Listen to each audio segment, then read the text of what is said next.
Welcome to Sinister Stories, where the shadows move, the rules matter, and what you don't see is sometimes the scariest part. If you love a good scare, stick around, because once you hear these stories, you'll never sleep the same way again. Subscribe, if you dare. You'd think being a drug dealer is all about fast money and faster women. That's what the movies tell you. Truth is, it's a job like any other, just with higher stakes. You gotta network, build trust, and most importantly, follow the rules. Break the wrong one, and it's not just a bad review on Yelp. You end up in a landfill somewhere. That's why when Rico, my supplier, slid a folded-up piece of paper across the table, I took it seriously. "What's this?" I asked, flicking it open with one hand while the other clutched my beer. "New drop spot," he said, "and some rules." I snorted. "What is this, Fight Club?" Rico didn't laugh. He just stared at me with those dead shark eyes. "Follow him, or don't. But don't come crying to me when shit goes sideways." I looked down at the paper. The address was somewhere on the edge of the city, a rundown industrial park. The kind of place where stray dogs and desperate people roamed after dark. Underneath, 5 rules were scrawled in jagged handwriting. Never show up before 2 a.m. Only take what's left for you. Don't check the other bags. If you hear a baby crying, leave immediately. Do not look at the cameras. If someone asks for extra, tell them, "We're out." No exceptions. I exhaled through my nose. "This some cartel paranoia shit?" Rico leaned forward, voice low. "It's just how it is. You gonna do it or not?" I wanted to push back, but you don't question Rico unless you want to find out how deep the East River really is. So, I nodded. "Good," he said. "First pickups tonight." I polished off my beer, trying to shake the weird feeling settling in my gut. The industrial park was exactly what I expected. Dark, abandoned, and the kind of quiet that made you feel like you weren't alone. My headlights barely cut through the thick fog clinging to the cracked pavement. I checked the clock. 2:07 a.m. Right on time. The drop spot was an old loading dock behind a warehouse. Sure enough, there was a duffel bag sitting there, waiting for me. "Too easy," I muttered. I grabbed it, resisting the urge to peek inside the other bags. That rule was easy enough. I wasn't about to steal from people who'd kill me for pocket change. I slung the bag over my shoulder and turned back to my car when I heard it. A baby crying. My blood turned to ice. It was faint, but definitely there. Somewhere in the distance, hidden in the fog. I stopped dead. Every instinct screamed, "That ain't right. No one left babies out here. Not unless they were bait." I tightened my grip on the bag and started walking faster. The crying got closer. I didn't turn around. I didn't check the shadows. I just made a beeline for my car, yanked open the door, and threw the bag onto the passenger seat. My heart slammed against my ribs as I locked the doors and hit the gas. The crying stopped. But as I pulled out onto the main road, my headlights swept over the security cameras mounted on the warehouse wall. And I swear to God, one of them moved. I got home, locked my door, and sat on my couch, staring at the duffel bag like it was about to sprout legs and bite me. The whole drive back, I kept telling myself I imagined it. The baby crying, the camera moving. Just paranoia. A bad mix of sleep deprivation and knowing I was handling something that could get me locked up for a long time. Still, my hands were shaking. I needed to take my mind off it, so I flipped on the TV. Some late-night infomercial was selling a blender that could vaporize an entire rotisserie chicken in 5 seconds. I watched it happen. The chicken went in, and boom, liquid. That was supposed to make me feel better. It didn't. I sighed, ran a hand down my face, then unzipped the duffel. Same as always, bricks of product, vacuum sealed and neatly stacked. Looked fine, smelled fine, weighed about right. I was just being a little bitch. I grabbed my phone and texted Rico. "Got it. All good." A few minutes later, my screen lit up. "Good. Drop same place tomorrow. Don't forget the rules." Yeah, the rules. I stood up stretching when I noticed something in the corner of my living room. My security camera. Now, let me clarify. I don't own a security camera. But there it was. A little black device mounted high in the corner of my ceiling, staring at me with a tiny red light blinking. My breath caught in my throat. Slowly, I walked over, grabbed a chair, and stood on it to get a closer look. It was wired, drilled into my damn drywall. I hadn't put it there. I reached up, grabbed it, and ripped it out. The second I did, my phone buzzed. Unknown number. Put it back. I damn near fell off the chair. My mouth went dry. I read the message 3 more times, hoping I was hallucinating. I typed back, "Who is this?" 3 dots popped up. Then another message. Unknown number. Follow the rules. I threw my phone on the couch like it was covered in anthrax. My heartbeat slammed in my ears. I didn't know what the hell was going on, but every instinct screamed that I was in way over my head. The next night, I almost didn't go. Almost. But I had rent, a car note, and the kind of lifestyle that required cash flow. So, like a dumbass, I went back. 2:12 a.m. I pulled up to the warehouse, same as before. The fog was thicker tonight, rolling off the ground like dry ice at a haunted house. The drop was there, waiting for me. I grabbed the bag and turned to leave when I felt it. Something watching me. I glanced at the warehouse. The cameras were pointed at me. All of them. I froze. Last night they were fixed in place. Now they were all angled downward, locked onto me like a pack of hungry dogs.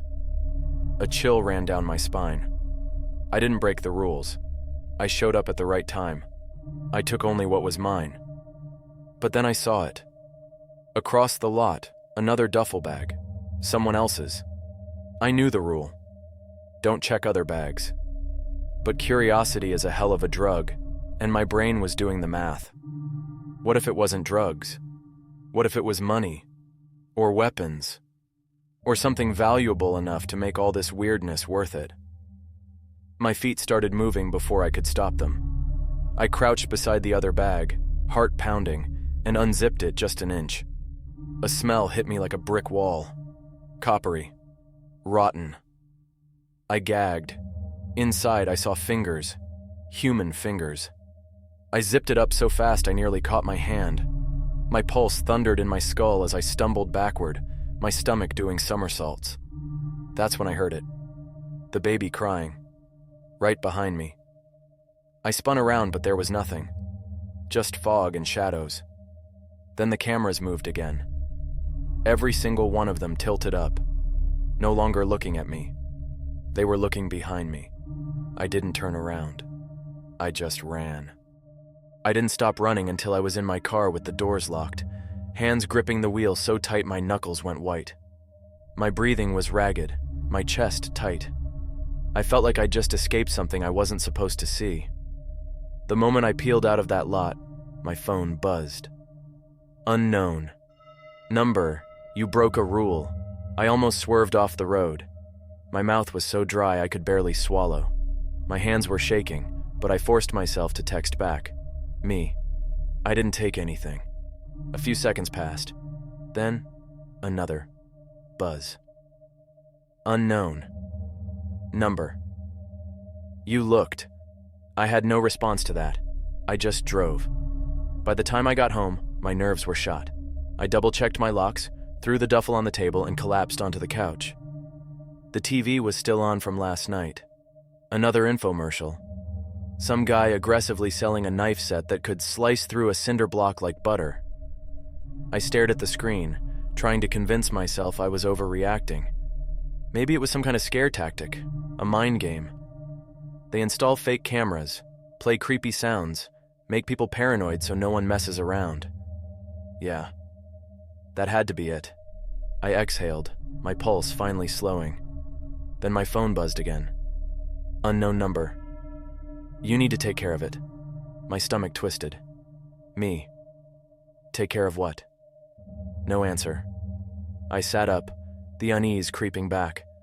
The apartment felt too quiet. I glanced around, suddenly hyper-aware of every shadow, every dark corner.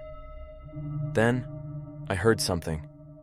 A faint, wet sound, like breathing, coming from inside my apartment.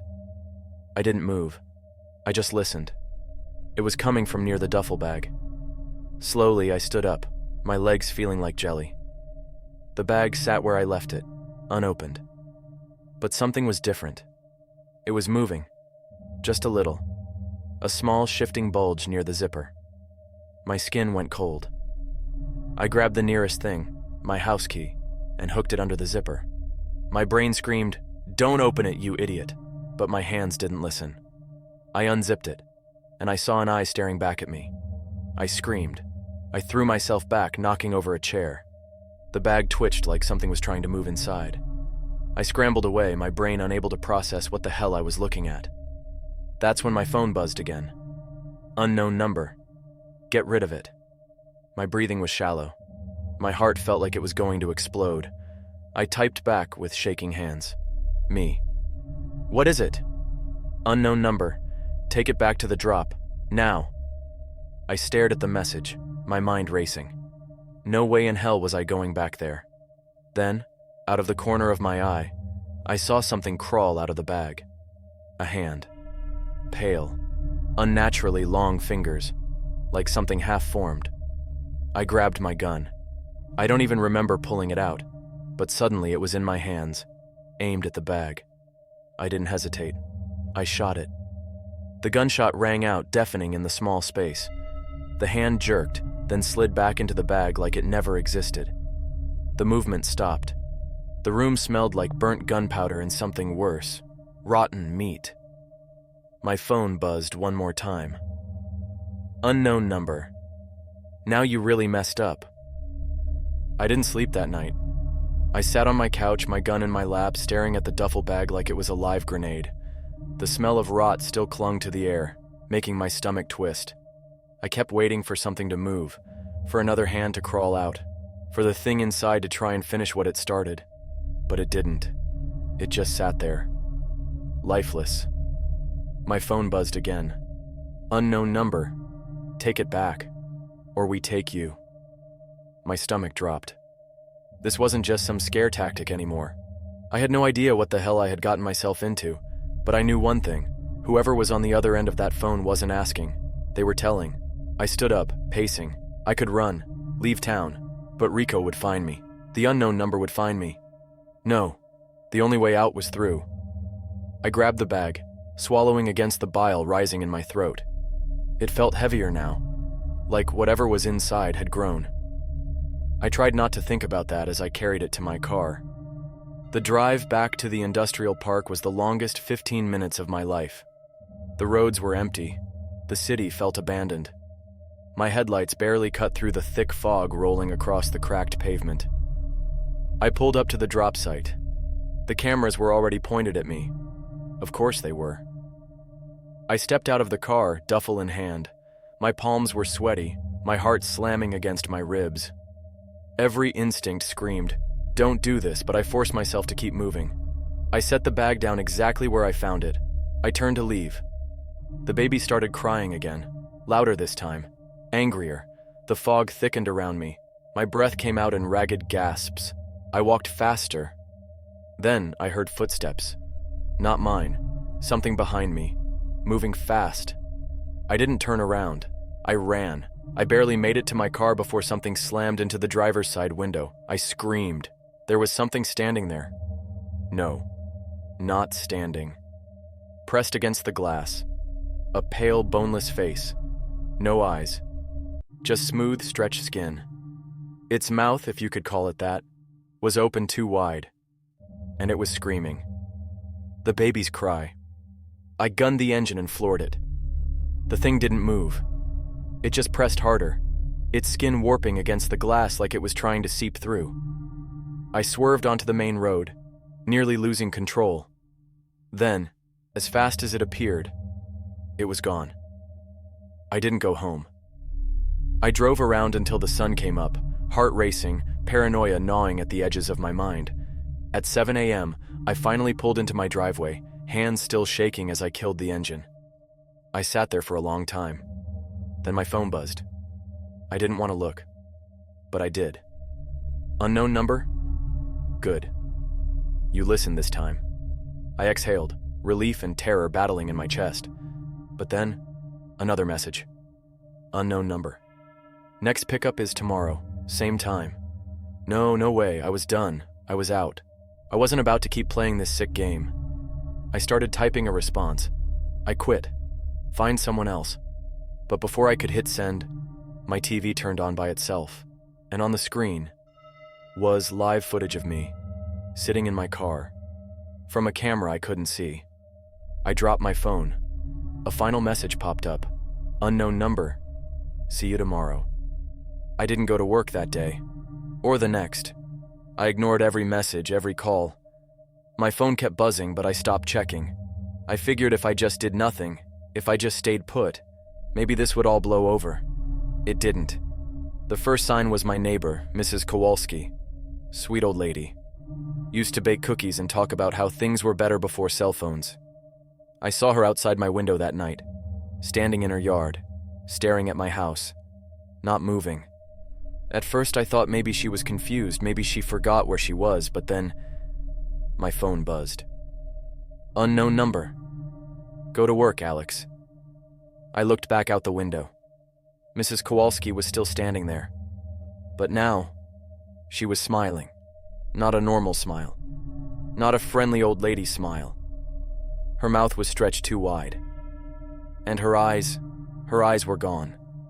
Two empty holes, leaking something dark. I slammed the blinds shut. My hands were shaking. My brain was trying to make sense of it. What the hell was happening?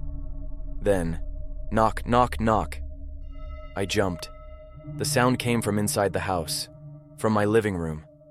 I turned slowly, heart hammering. The TV was on, and on the screen was me, standing in my kitchen, watching myself. But I wasn't moving. I wasn't blinking. It wasn't a recording. It was live. I grabbed my gun and ran out of the house. I didn't stop driving until I was back at the warehouse. I don't know why I went back. Maybe I thought if I played along, if I just did one more drop, maybe they'd let me go. Maybe it was just fear. But when I pulled up to the loading dock, there was no bag, just a note. A single piece of paper taped to the wall. I stepped out, my skin crawling as I approached it. The cameras were all watching me. I peeled the note off and read it. Last rule, you work for us now. My stomach twisted. I turned to leave, but my car was gone. The lot was empty. The air felt wrong. I heard something behind me. Footsteps. I turned, and there I was, standing in front of me. Me, same face, same clothes, same everything. Except his eyes were gone. I stepped back, my breath coming in short gasps. He smiled, a wide, too wide grin. Then he whispered, "You should have followed the rules." Darkness swallowed me. A new dealer took over my old territory. I don't know his name, but I watch him now. I stand outside his house. I smile. And when he breaks the rules, I make sure he never breaks them again.